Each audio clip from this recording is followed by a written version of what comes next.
The Adventure of the Noble Bachelor by Sir Arthut Conan Doyle. The Lord St. Simon marriage and its curious termination have long ceased to be a subject of interest in those exalted circles in which the unfortunate bridegroom moves. Fresh scandals have eclipsed it, and their more piquant details have drawn the gossips away from this 4-year-old drama. As I have reason to believe, however, that the full facts have never been revealed to the general public, and as my friend Sherlock Holmes had a considerable share in clearing the matter up, I feel that no memoir of him would be complete without some little sketch of this remarkable episode. It was a few weeks before my own marriage, during the days when I was still sharing rooms with Holmes in Baker Street, that he came home from an afternoon stroll to find a letter on the table waiting for him. I had remained indoors all day, for the weather had taken a sudden turn to rain, with high autumnal winds, and the Jezil bullet which I had brought back in one of my limbs as a relic of my Afghan campaign throbbed with dull persistence. With my body in one easy chair and my legs upon another, I had surrounded myself with a cloud of newspapers until at last, saturated with the news of the day, I tossed them all aside and lay listless, watching the huge crest and monogram upon the envelope upon the table, and wondering lazily who my friend's noble correspondent could be. "Here is a very fashionable epistle," I remarked as he entered. "Your morning letters, if I remember right, were from a fishmonger and a tide waiter." "Yes, my correspondence has certainly the charm of variety," he answered, smiling, "and the humbler are usually the more interesting. This looks like one of those unwelcome social summonses which call upon a man either to be bored or to lie." He broke the seal and glanced over the contents. "Oh, come, it may prove to be something of interest, after all." "Not social, then?" "No, distinctly professional. And from a noble client. One of the highest in England. My dear fellow, I congratulate you. I assure you, Watson, without affectation, that the status of my client is a matter of less moment to me than the interest of his case. It is just possible, however, that also may not be wanting in this new investigation. You have been reading the papers diligently of late, have you not?" "It looks like it," said I ruefully, pointing to a huge bundle in the corner. "I have had nothing else to do." "It is fortunate, for you will perhaps be able to post me up. I read nothing except the criminal news and the agony column.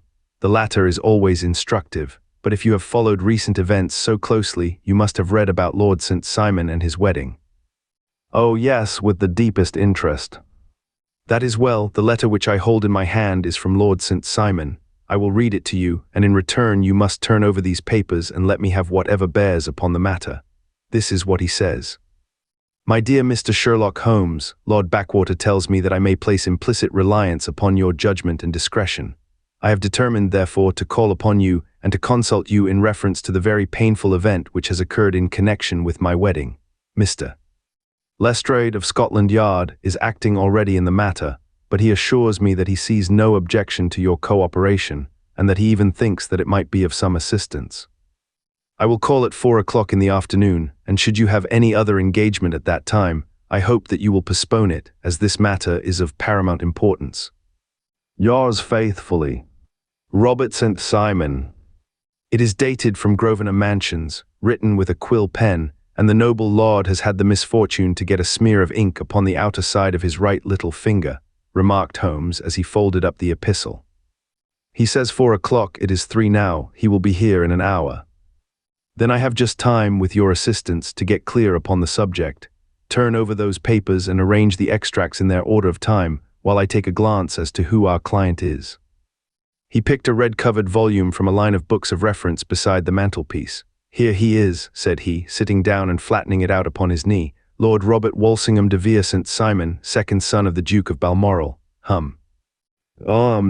Azure, 3 caltrops in chief over a fess sable, born in 1846. He's 41 years of age, which is mature for marriage, was Undersecretary for the Colonies in a late administration. The Duke, his father, was at one time Secretary for Foreign Affairs. They inherit Plantagenet blood by direct descent, and Tudor on the distaff side. Well, there is nothing very instructive in all this. I think that I must turn to you, Watson, for something more solid." "I have very little difficulty in finding what I want," said I, "for the facts are quite recent, and the matter struck me as remarkable. I feared to refer them to you, however, as I knew that you had an inquiry on hand and that you disliked the intrusion of other matters." Oh, you mean the little problem of the Grosvenor Square furniture van. That is quite cleared up now, though indeed it was obvious from the first. Pray give me the results of your newspaper selections. Here is the first notice which I can find. It is in the personal column of the Morning Post and dates, as you see, some weeks back. A marriage has been arranged, it says, and will, if rumour is correct, very shortly take place between Lord Robert St. Simon, second son of the Duke of Balmoral, and Miss Hattie Doran, the only daughter of Aloysius Doran, Esquire of San Francisco, Cal, USA, that is all. Terse and to the point, remarked Holmes, stretching his long, thin legs towards the fire. There was a paragraph amplifying this in one of the society papers of the same week. Ah, here it is. There will soon be a call for protection in the marriage market, for the present free trade principle appears to tell heavily against our home product.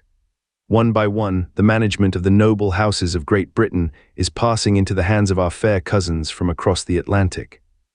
An important addition has been made during the last week to the list of the prizes which have been borne away by these charming invaders.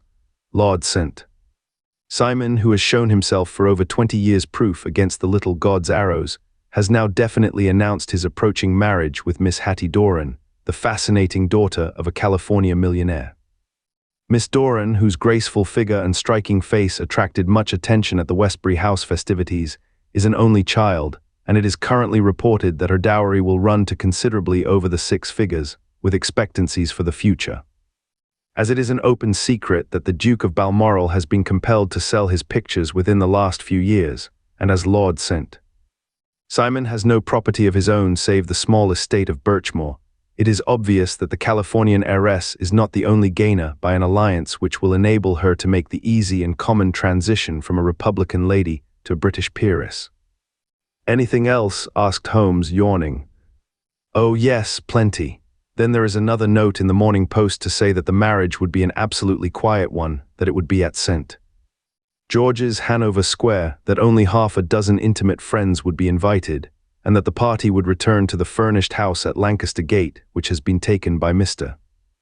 Aloysius Doran. 2 days later, that is, on Wednesday last, there is a curt announcement that the wedding had taken place, and that the honeymoon would be passed at Lord Backwater's place near Petersfield. Those are all the notices which appeared before the disappearance of the bride. Before the what? Asked Holmes with a start. The vanishing of the lady. When did she vanish then? At the wedding breakfast. Indeed, this is more interesting than it promised to be, quite dramatic, in fact. Yes, it struck me as being a little out of the common. They often vanish before the ceremony and occasionally during the honeymoon, but I cannot call to mind anything quite so prompt as this. Pray let me have the details. I warn you that they are very incomplete.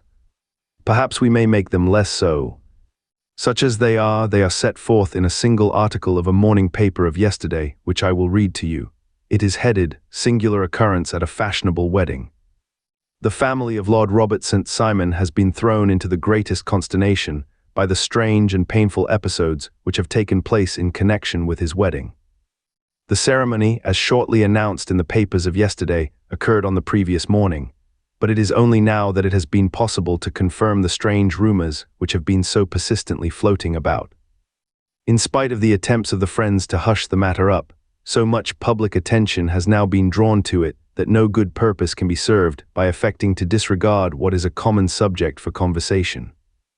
The ceremony which was performed at St. George's, Hanover Square, was a very quiet one, no one being present save the father of the bride, Mr. Aloysius Doran, the Duchess of Balmoral, Lord Backwater, Lord Eustace, and Lady Clara St. Simon, the younger brother and sister of the bridegroom, and Lady Alicia Whittington. The whole party proceeded afterwards to the house of Mr. Aloysius Doran at Lancaster Gate, where breakfast had been prepared. It appears that some little trouble was caused by a woman, whose name has not been ascertained, who endeavored to force her way into the house after the bridal party, alleging that she had some claim upon Lord St. Simon. It was only after a painful and prolonged scene that she was ejected by the butler and the footman. The bride, who had fortunately entered the house before this unpleasant interruption, had sat down to breakfast with the rest, when she complained of a sudden indisposition and retired to her room. Her prolonged absence having caused some comment, her father followed her, but learned from her maid that she had only come up to her chamber for an instant, caught up an ulster and bonnet, and hurried down to the passage. One of the footmen declared that he had seen a lady leave the house thus apparelled, but had refused to credit that it was his mistress, believing her to be with the company. On ascertaining that his daughter had disappeared, Mr. Aloysius Doran, in conjunction with the bridegroom, instantly put themselves in communication with the police, and very energetic inquiries are being made, which will probably result in a speedy clearing up of this very singular business. Up to a late hour last night, however, nothing had transpired as to the whereabouts of the missing lady.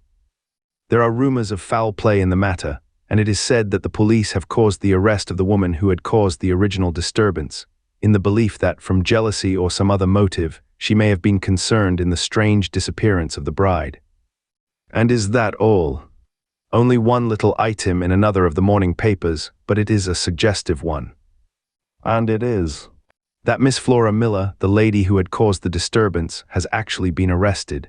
It appears that she was formerly a danseuse at the Allegro and that she has known the bridegroom for some years. There are no further particulars, and the whole case is in your hands now, so far as it has been set forth in the public press.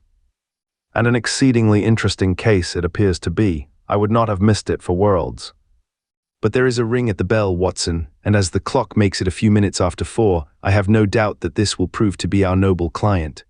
Do not dream of going, Watson, for I very much prefer having a witness, if only as a check to my own memory. Lord Robert St. Simon, announced our page boy, throwing open the door. A gentleman entered with a pleasant, cultured face, high-nosed and pale, with something perhaps of petulance about the mouth, and with the steady, well-opened eye of a man whose pleasant lot it had ever been to command and to be obeyed. His manner was brisk, and yet his general appearance gave an undue impression of age, for he had a slight forward stoop and a little bend of the knees as he walked. His hair, too, as he swept off his very curly-brimmed hat, was grizzled round the edges and thin upon the top. As to his dress, it was careful to the verge of foppishness, with high collar, black frock coat, white waistcoat, yellow gloves, patent leather shoes, and light-colored gaiters. He advanced slowly into the room, turning his head from left to right, and swinging in his right hand the cord which held his golden eyeglasses. "Good day, Lord St. Simon," said Holmes, rising and bowing.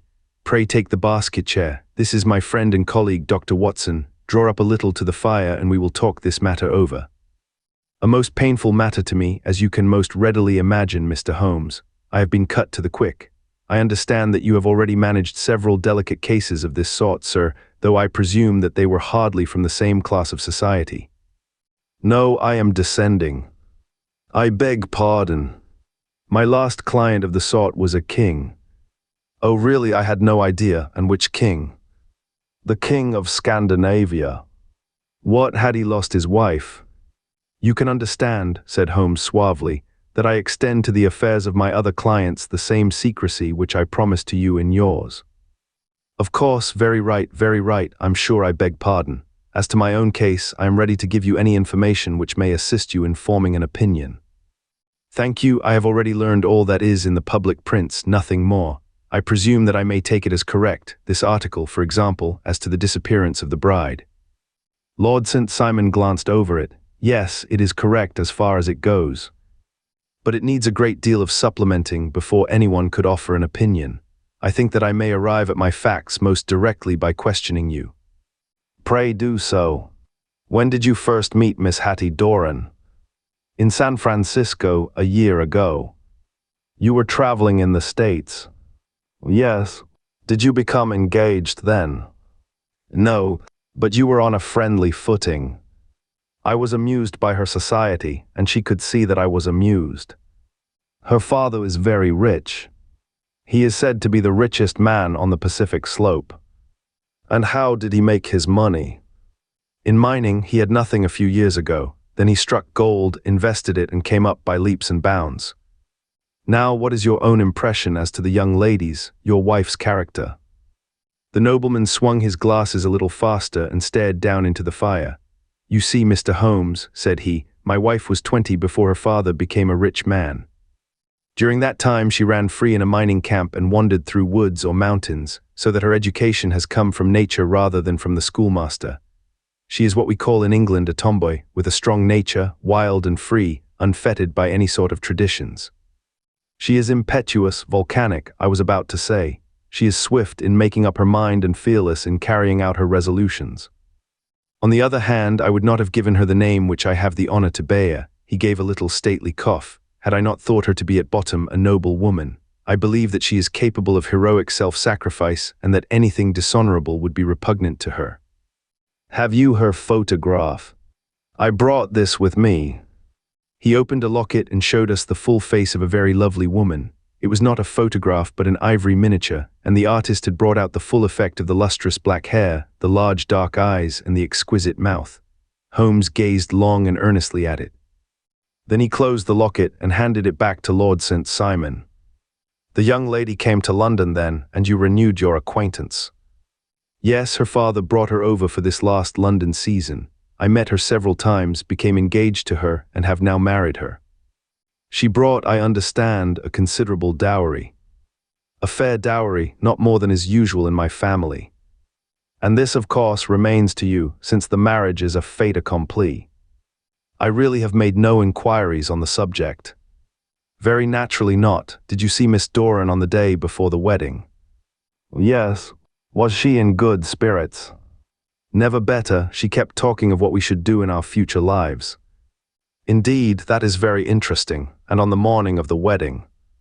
"She was as bright as possible, at least until after the ceremony." "And did you observe any change in her then?" "Well, to tell the truth, I saw then the first signs that I had ever seen that her temper was just a little sharp. The incident, however, was too trivial to relate and can have no possible bearing upon the case." "Pray let us have it for all that." "Oh, it is childish. She dropped her bouquet as we went towards the vestry. She was passing the front pew at the time, and it fell over into the pew. There was a moment's delay, but the gentleman in the pew handed it up to her again, and it did not appear to be the worse for the fall. Yet when I spoke to her of the matter, she answered me abruptly, and in the carriage on our way home, she seemed absurdly agitated over this trifling cause." "Indeed, you say that there was a gentleman in the pew. Some of the general public were present then?" "Oh yes, it is impossible to exclude them when the church is open." "This gentleman was not one of your wife's friends?" No, I call him a gentleman by courtesy, but he was quite a common-looking person. I hardly noticed his appearance, but really I think that we are wandering rather far from the point." Lady St. Simon then returned from the wedding in a less cheerful frame of mind than she had gone to it. What did she do on re-entering her father's house? "I saw her in conversation with her maid." "And who is her maid?" "Alice is her name. She is an American and came from California with her." "A confidential servant?" "A little too much so. It seemed to me that her mistress allowed her to take great liberties. Still, of course, in America they look upon these things in a different way." "How long did she speak to this Alice?" "Oh, a few minutes. I had something else to think of." "You did not overhear what they said?" "Lady St. Simon said something about jumping a claim. She was accustomed to use slang of the kind. I have no idea what she meant." "American slang is very expressive sometimes. And what did your wife do when she finished speaking to her maid?" "She walked into the breakfast room." "On your arm?" "No, alone. She was very independent in little matters like that. Then, after we had sat down for 10 minutes or so, she rose hurriedly, muttered some words of apology and left the room. She never came back." "But this maid Alice, as I understand, deposes that she went to her room, covered her bride's dress with a long ulster, put on a bonnet, and went out." "Quite so, and she was afterwards seen walking into Hyde Park in company with Flora Miller, a woman who is now in custody, and who had already made a disturbance at Mr. Doran's house that morning." "Ah, yes, I should like a few particulars as to this young lady, and your relations to her." Lord St. Simon shrugged his shoulders and raised his eyebrows. "We have been on a friendly footing for some years, I may say on a very friendly footing. She used to be at the Allegro.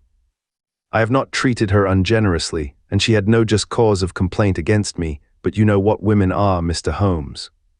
Flora was a dear little thing, but exceedingly hot-headed and devotedly attached to me.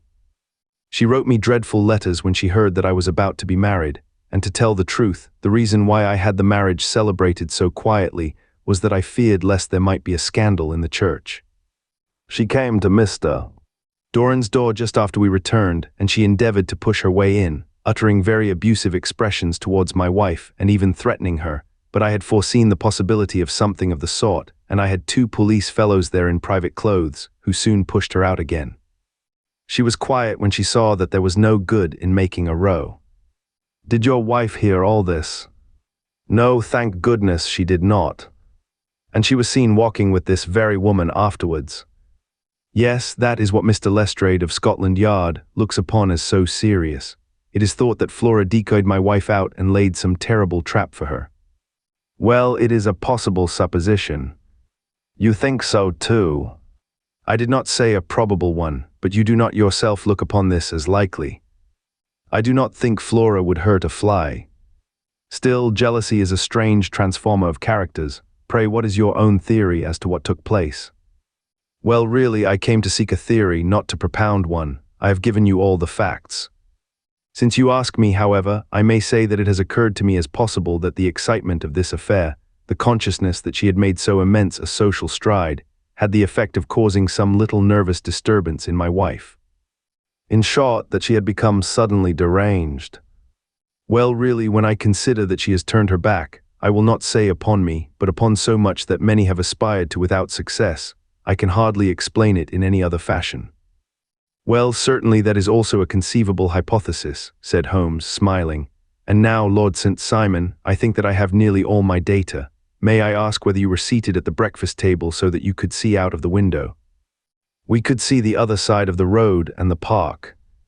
Quite so, then I do not think that I need to detain you longer. I shall communicate with you. Should you be fortunate enough to solve this problem, said our client, rising. I have solved it. What was that? I say that I have solved it. Where then is my wife? That is a detail which I shall speedily supply. Lord St. Simon shook his head. I am afraid that it will take wiser heads than yours or mine, he remarked, and bowing in a stately, old-fashioned manner, he departed. It is very good of Lord St. Simon to honor my head by putting it on a level with his own, said Sherlock Holmes, laughing. I think that I shall have a whiskey and soda and a cigar after all this cross-questioning. I had formed my conclusions as to the case before our client came into the room. My dear Holmes, I have notes of several similar cases, though none, as I remarked before, which were quite as prompt. My whole examination served to turn my conjecture into a certainty. Circumstantial evidence is occasionally very convincing, as when you find a trout in the milk, to quote Thoreau's example. But I have heard all that you have heard. Without, however, the knowledge of pre-existing cases which serves me so well. There was a parallel instance in Aberdeen some years back, and something on very much the same lines at Munich the year after the Franco-Prussian War. It is one of these cases, but hullo, here is Lestrade. Good afternoon, Lestrade. You will find an extra tumbler upon the sideboard, and there are cigars in the box. The official detective was attired in a pea jacket and cravat, which gave him a decidedly nautical appearance, and he carried a black canvas bag in his hand. With a short greeting, he seated himself and lit the cigar which had been offered to him. What's up then? Asked Holmes with a twinkle in his eye. You look dissatisfied.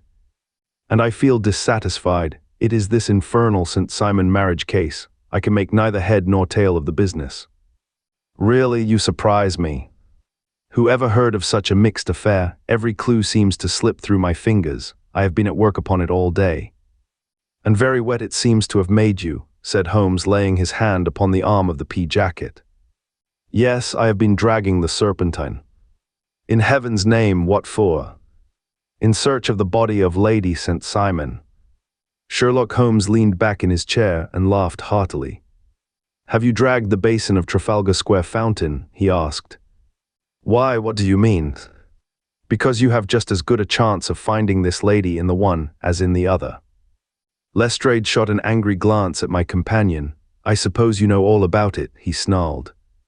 Well, I have only just heard the facts, but my mind is made up. Oh, indeed, then you think that the Serpentine plays no part in the matter. I think it very unlikely. Then perhaps you will kindly explain how it is that we found this in it.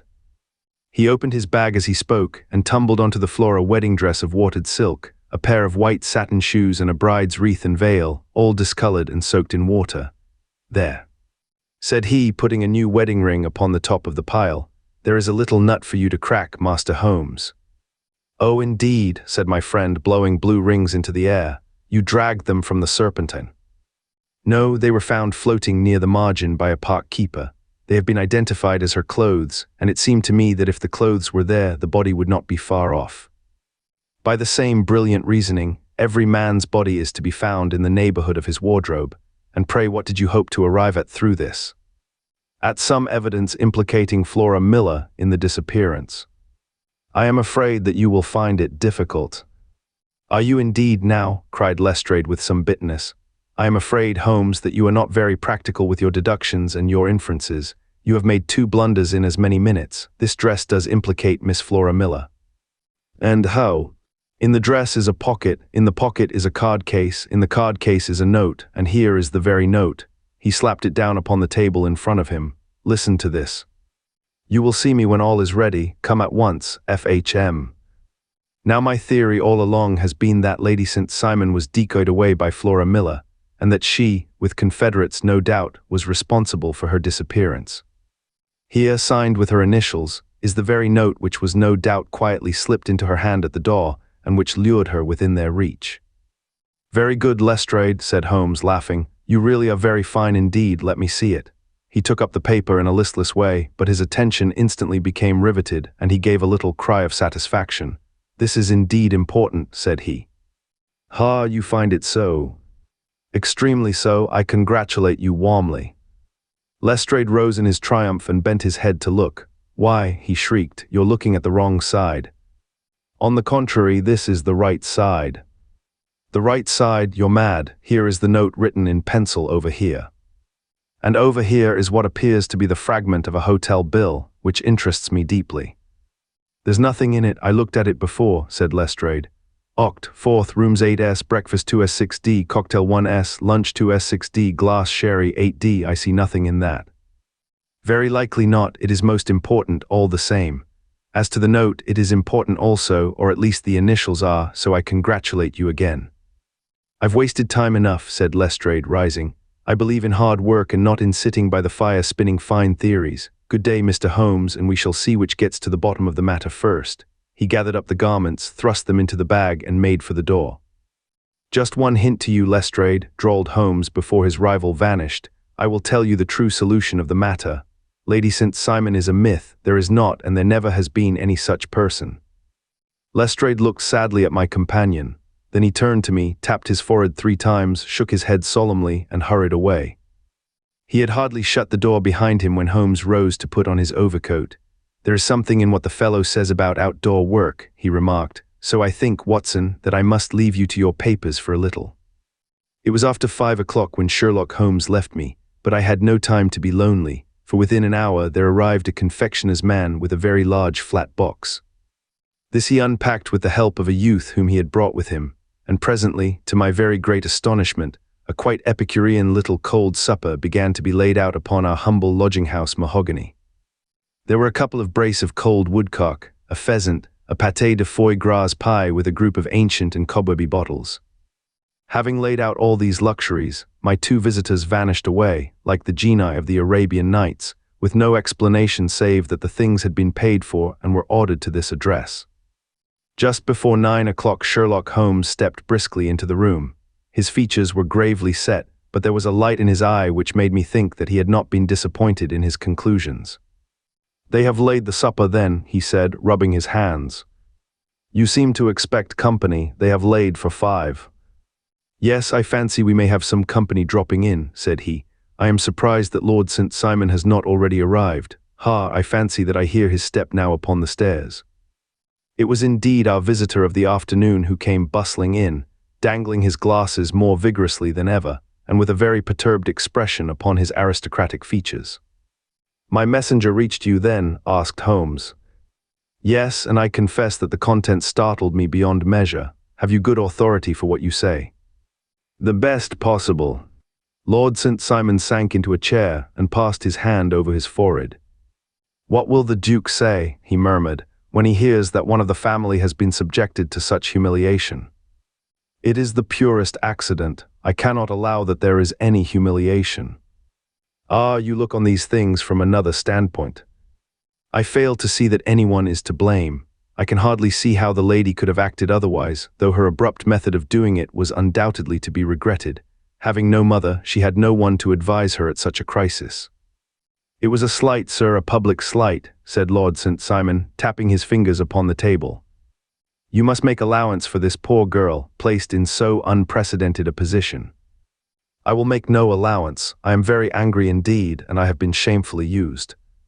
"I think that I heard a ring," said Holmes. "Yes, there are steps on the landing. If I cannot persuade you to take a lenient view of the matter, Lord St. Simon, I have brought an advocate here who may be more successful." He opened the door and ushered in a lady and gentleman. "Lord St. Simon," said he, "allow me to introduce you to Mr. and Mrs. Francis Hay Moulton. The lady, I think, you have already met."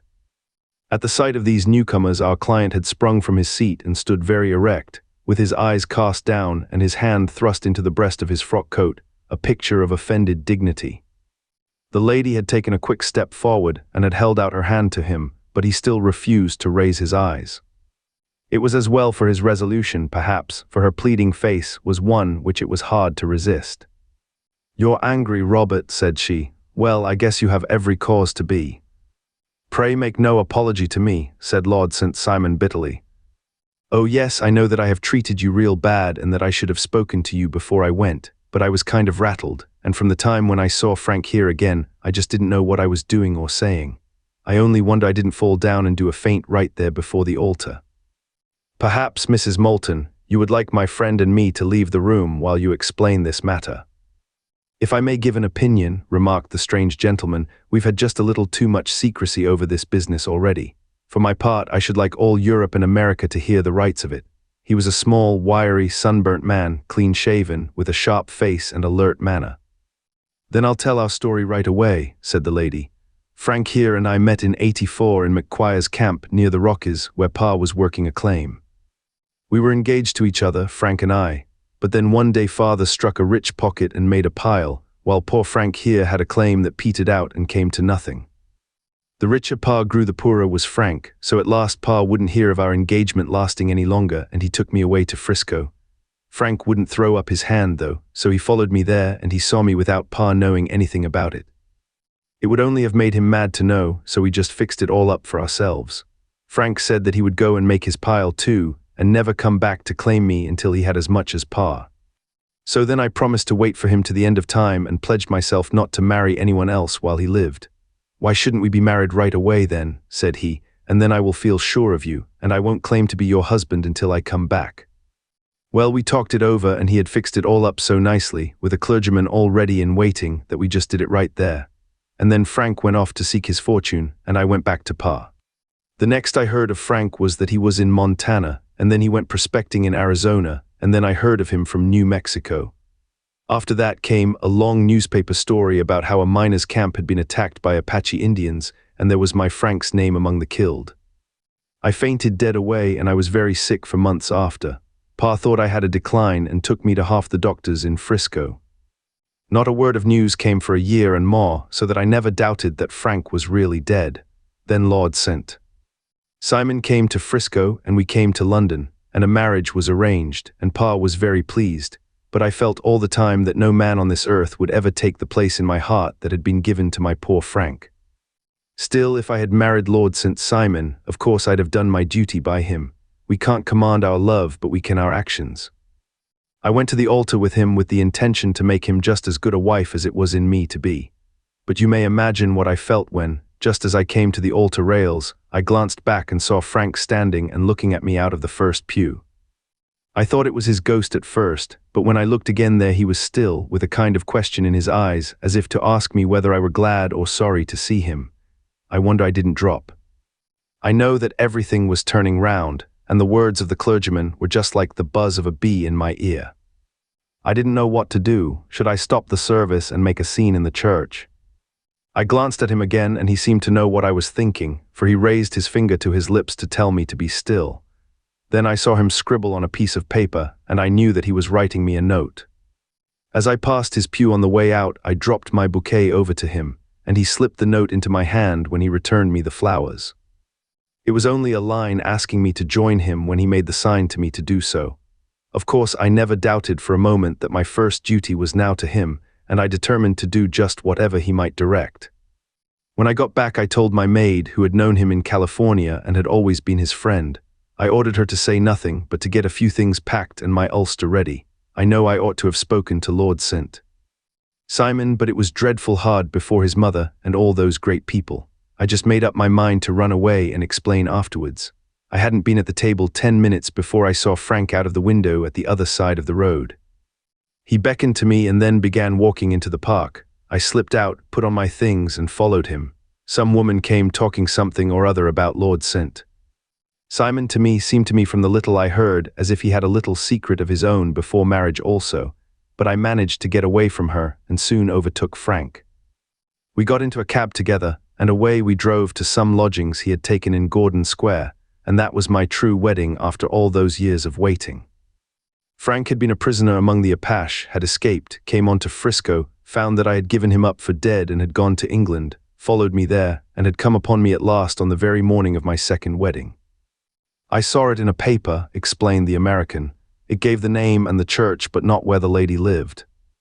Then we had a talk as to what we should do, and Frank was all for openness, but I was so ashamed of it all that I felt as if I should like to vanish away and never see any of them again, just sending a line to Pa, perhaps, to show him that I was alive. It was awful to me to think of all those lords and ladies sitting round that breakfast table and waiting for me to come back. So Frank took my wedding clothes and things and made a bundle of them so that I should not be traced, and dropped them away somewhere where no one could find them. It is likely that we should have gone on to Paris tomorrow, only that this good gentleman, Mr. Holmes, came round to us this evening, though how he found us is more than I can think, and he showed us very clearly and kindly that I was wrong and that Frank was right, and that we should be putting ourselves in the wrong if we were so secret. Then he offered to give us a chance of talking to Lord St. Simon alone, and so we came right away round to his rooms at once. Now, Robert, you have heard it all, and I am very sorry if I have given you pain, and I hope that you do not think very meanly of me. Lord St. Simon had by no means relaxed his rigid attitude, but had listened with a frowning brow and a compressed lip to this long narrative. "Excuse me," he said, "but it is not my custom to discuss my most intimate personal affairs in this public manner." "Then you won't forgive me, you won't shake hands before I go?"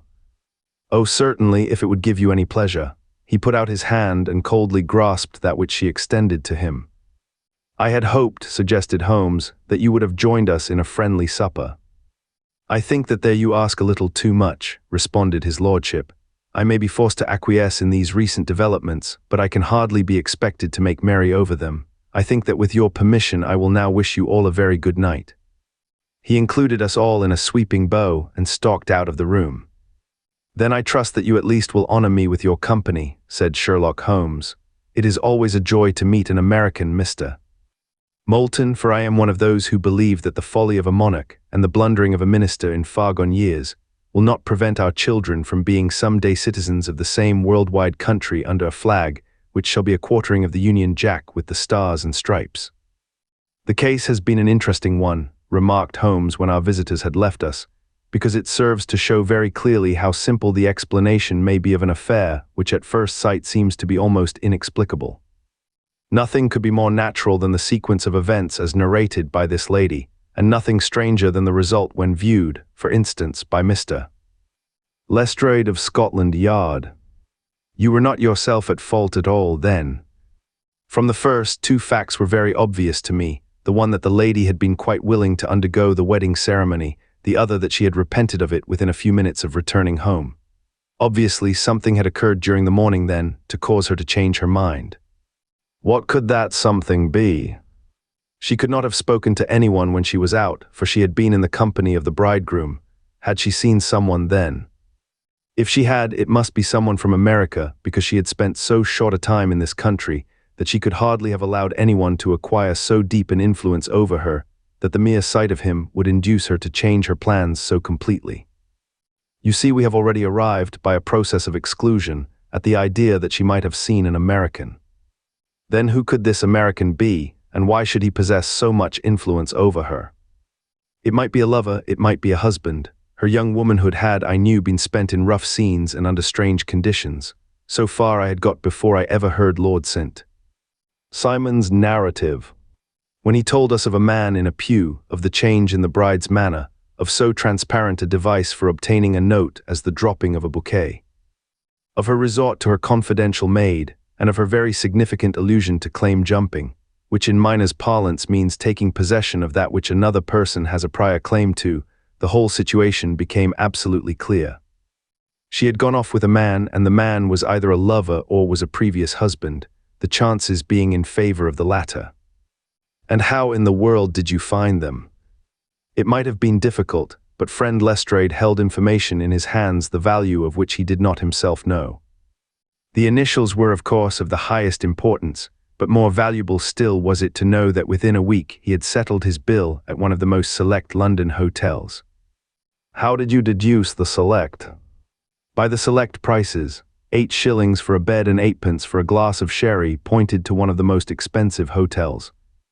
There are not many in London which charge at that rate.